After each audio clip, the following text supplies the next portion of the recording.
Here's all you have to do.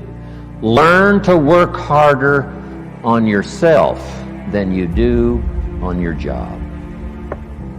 Once I understood that philosophy, it totally changed my life.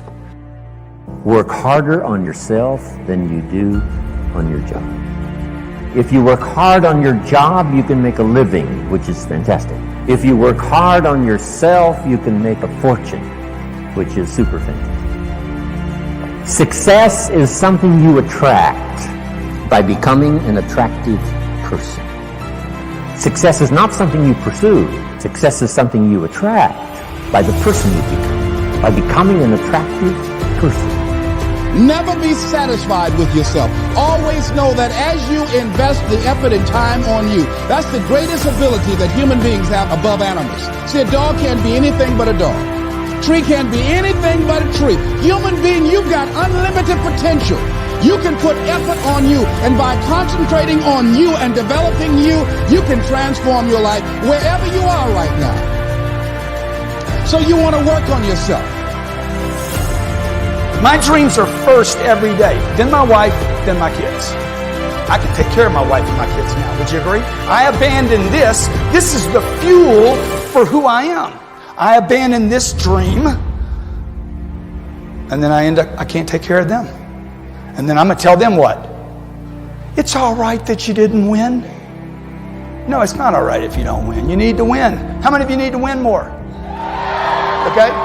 If you don't control your environment, folks, somebody else is going to control your environment. You guys that run teams and run organizations, if you do not control your environment, someone else will control your environment. You are being controlled in your environment right now.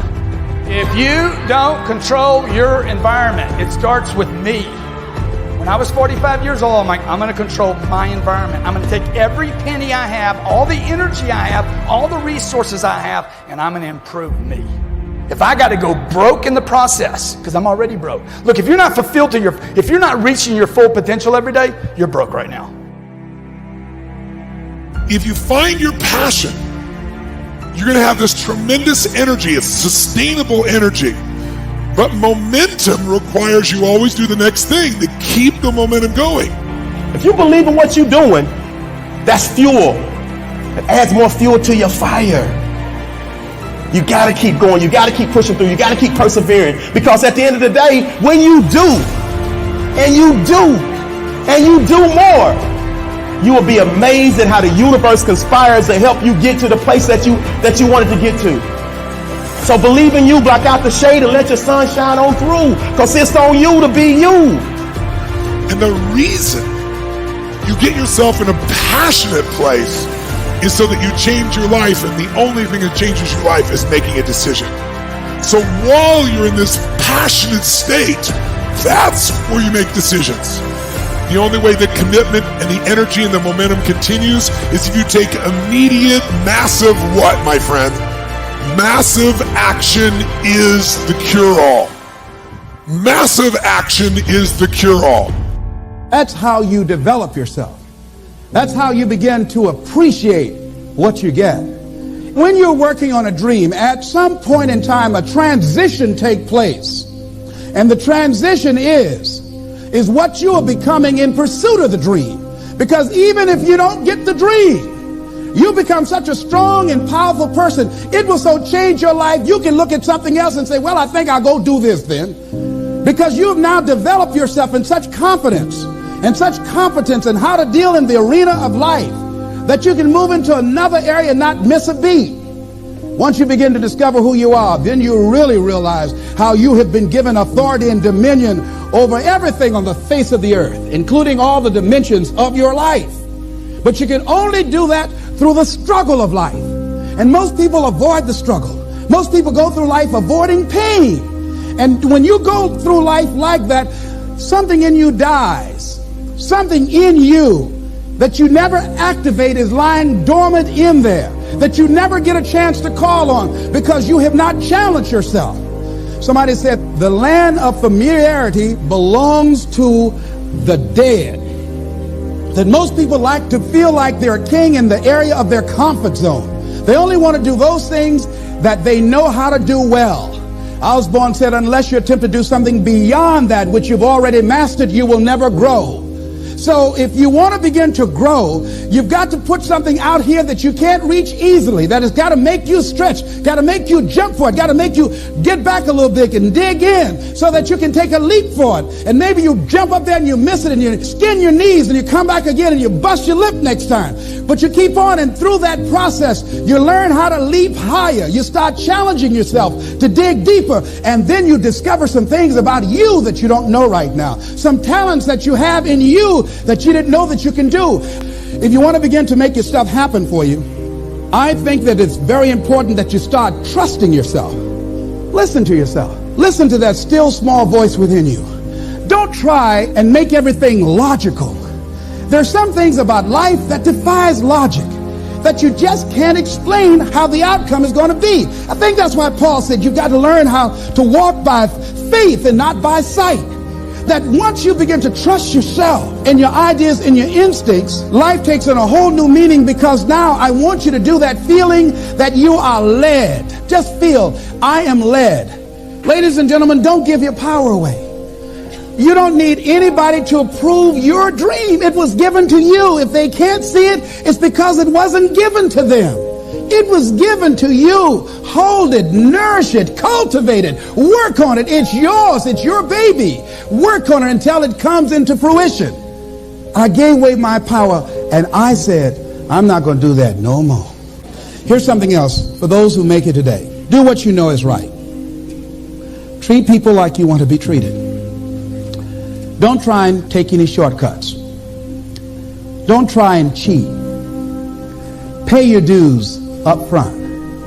I believe, ladies and gentlemen, what goes around comes around. You can pay now, or you will pay double later. So do the right thing.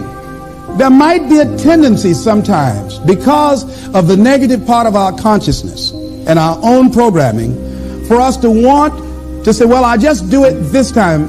It won't matter. Won't nobody know. Ladies and gentlemen, everything matters. And you know you're somebody. You know.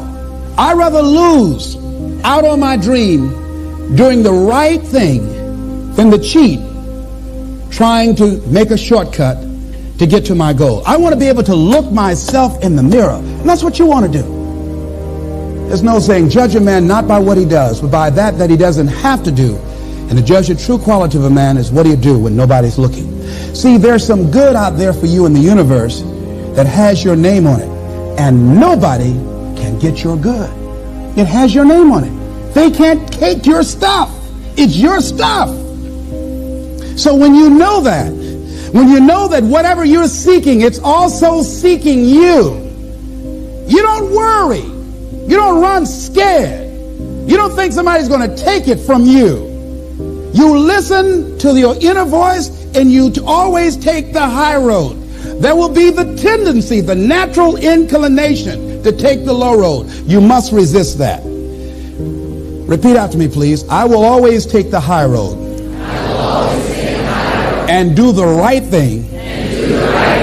No matter what. Take action. Not hasty if it isn't required. But don't lose much time. Here's the time to act. When the idea is hot and the emotion is strong. That's the time to act. You say, Mr. Rohn, I'd like to have a library like yours. See, if you feel strong about that, what you got to do is get the first book and then get the second book.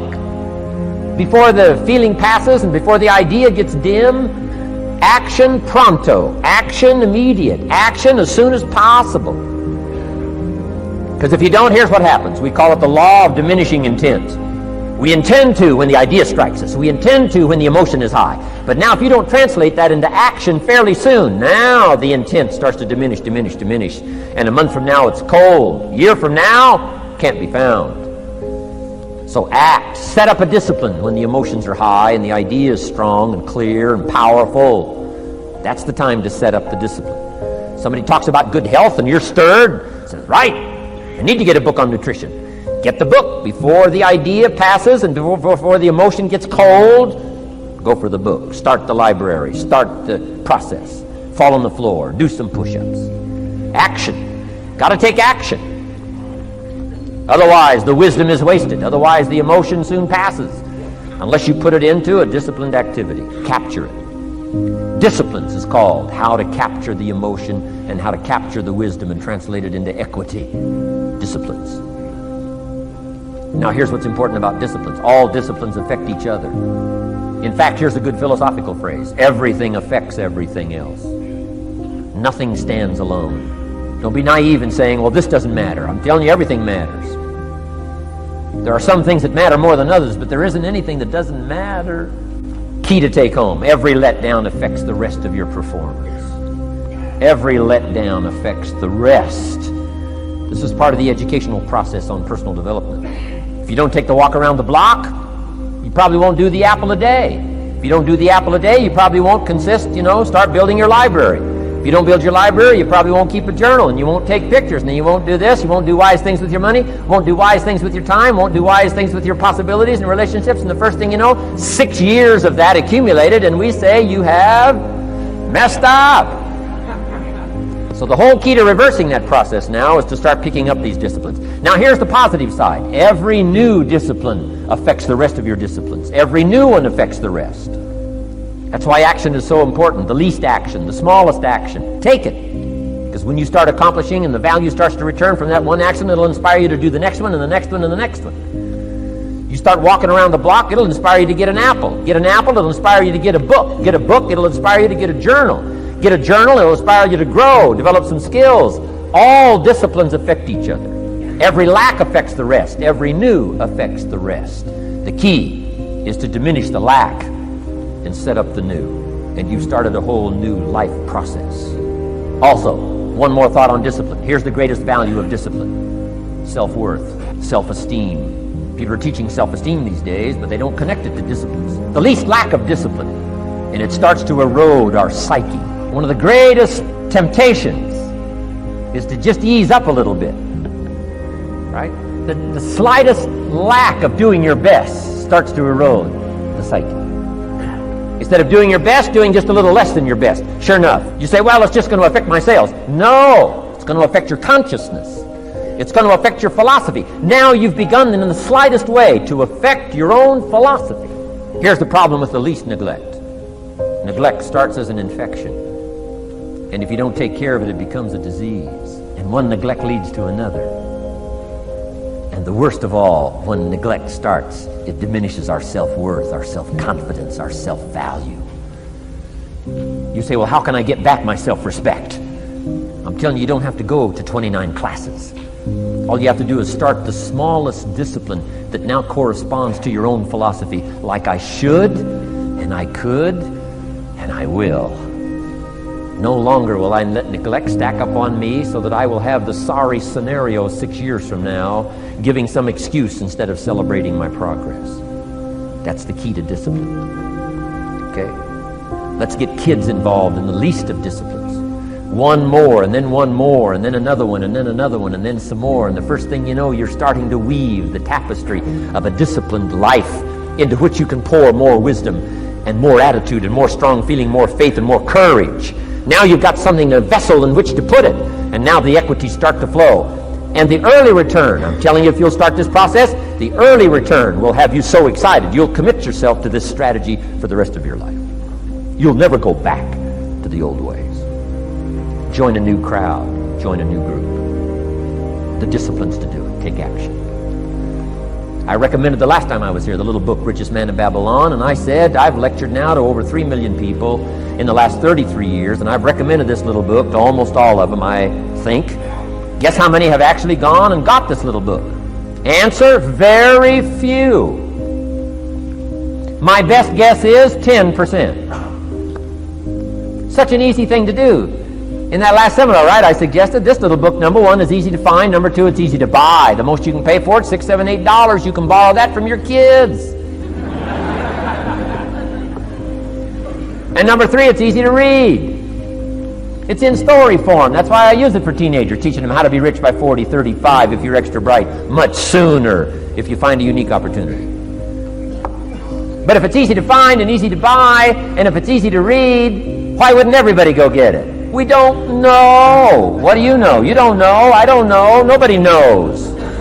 Here's how profound it is. Some do and some don't. Now here's the numbers. About 10% do.